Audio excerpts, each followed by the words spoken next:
and welcome to another live edition of Trojan TV News. I'm Jordan Elder. And I'm Jocelyn Lear.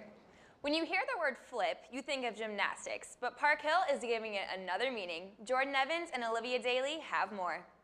For the past decade, society has been relying on technology as a part of their everyday lives. Education has favored the advancement in technology by structuring and now transforming the ways schools teach and the way students learn. They feature powerful tools such as extensive textbooks, resources, and instant access to the internet. With the advancement of technology, schools across the nation are now providing their students with personal laptops. There are many opinions on the shift into this new way of education. Some find it as a benefit, and others find it as an issue. I think that with the level of technology that we have available to us these days as a resource, it's a great way for students to interact. I think having a laptop in class or in school would be nice and helpful because, you know, like whenever teachers give you papers and stuff, you got to put it in your binders and that takes up space in your backpack. So actually it would be helpful with less weight in your backpack. Laptops can be used in many different ways in a classroom setting, and teachers utilize them to enhance students' learning. So beads don't get grabbed. We use them for like resource websites, like looking up, researching, typing papers out, or like looking at an assignment online, turning stuff in, etc. We use them for web quests in biology a lot. You would go and you would learn about the subject, and there would be little interactive animations that you could follow, and it really helped me understand it better. We use it for quizzes, for tests, for practice of all kinds. So writing lab reports, we use it all the time. Though laptops seem as if they can promote educational growth, they do have some disadvantages. Many teachers recognize some issues concerning personal computers. Well, I think distractions are a big thing. If you walk in the virtual lab right now, there's a lot of students watching YouTube videos. Some are on task, some are not so on task. Some get very distracted with social media. It's just the name of the game. One device that doesn't get plugged in doesn't hold a charge for the entire day. So you imagine 7-8 hours of the day. If you're using them in every single block, let's say you have a test, 4th block of the day. Well, guess what? You've been using your computer all day long and it's not charged, and now you're halfway through a test and it shuts down. Schools across the country are already taking the measures of technology to build dynamic learning experiences, and there happen to be a few here in the metro that have already done so. The most obvious thing is that we can bring it home. So it helps a lot with doing homework, like in and then out of class. It's a lot easier to do a lot of things. Just doing work on them is a lot easier, a lot more personalized, makes it more comfortable. Laptops could very well be Park Hill's next big thing in the classroom, as well as at home for the students. For Trojan TV News, I'm Jordan Evans along with Olivia Daly. Flipping classrooms will help students achieve their academic goals, but what about student needs?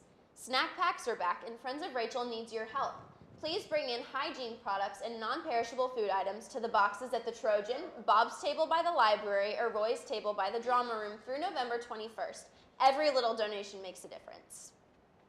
There will be no baseball conditioning today after school, but be ready to go tomorrow. And speaking of sports, Chris Dennis has more. So Chris, I've heard a lot about boys swim today. Can you tell me what the news is surrounding that? Okay, so big news, Jocelyn. The boys swim team took second place at the state swim meet, only being beaten by the 11-time champion Rockhurst. This was a huge meet for Park Hill, breaking 5 school records. That's amazing. And Martin Glabaki took first in 50-meter freestyle. We caught up with the state champ. Ever since I started swimming, which has been 8 years, I've been just every single day trying and giving it my best. Also, our football team is on fire this year and still undefeated. Friday night, they beat Liberty North 17-7. Let's look at the highlights from that game.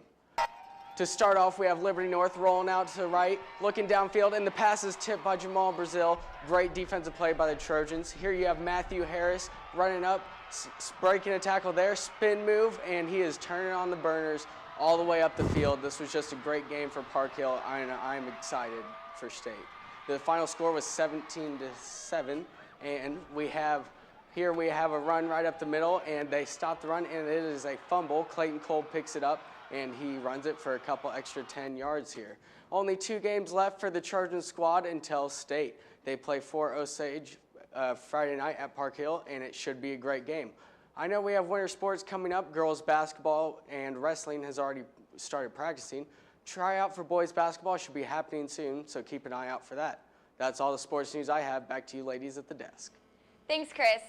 We are really excited for the football game on Friday.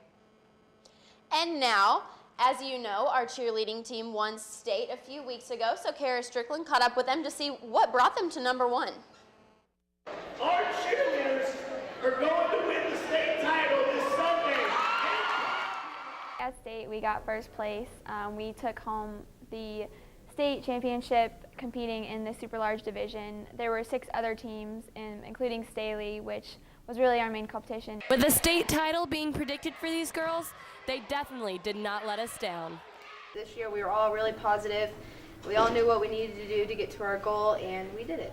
It feels unbelievably amazing to be the first team in 14 years to win state for cheer. You heard right. This is the first time in 14 years that these ladies have taken the state title. We practiced almost every day of the week. At games, we used football games as practice times to practice our stunts and to just make sure that we were really, really ready to get out there. But bringing home the state title wasn't easy for these ladies. There were many struggles that came with them along the way.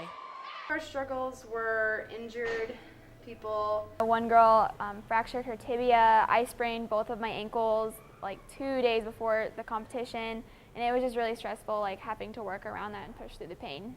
In the end, we all got together and formed as a team, and we won. So it all worked out in the end.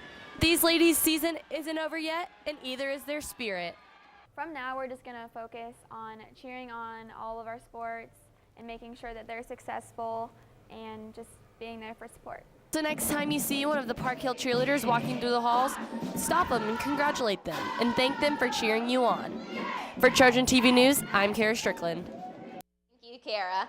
Jocelyn, have you heard about this Arctic weather front that's coming in? I have. It's going to be crazy. I'm a little nervous. I don't like the cold. Well, Chelsea Osei is here, and she's going to catch us up on what exactly this weather's going to be doing. Hey guys, there's an Arctic weather front coming in from up north, so let's jump right into our radar to see when it will hit us. As you can see, a cold front is moving from the northwest to the northeast, so hopefully, as you can see, there's a cold front moving towards us. Let's head on over to our current conditions. At Park Hill is 66, downtown 69, over in Lee Summit is 67, and Olathe is 66. So pretty warm weather for today. Let's see what brings us tomorrow. For Tuesday, a high of 35 and a low of 19. Wednesday, a high of 32 and a low of 19. And for Thursday, a high of 31 and a low of 18. So going from the 60s to below freezing is pretty dramatic. Back to you guys at the desk. We definitely will need to stay warm with that. Thank you, Chelsea. Happy birthday to Amanda Batmer, Ashley Blumenthal, Dakota Brown, Henry Eckold, Mahan Hadijan, Judy Ann McMahon, Miriam Said, and Deanna Witherspoon. And congratulations to the student of the day, Day Peterson. That's all we have for you today, guys. I'm Jocelyn Weir. And I'm Jordan Elder. Don't miss our show tomorrow as we announce the district band and orchestra members who found out their results this weekend.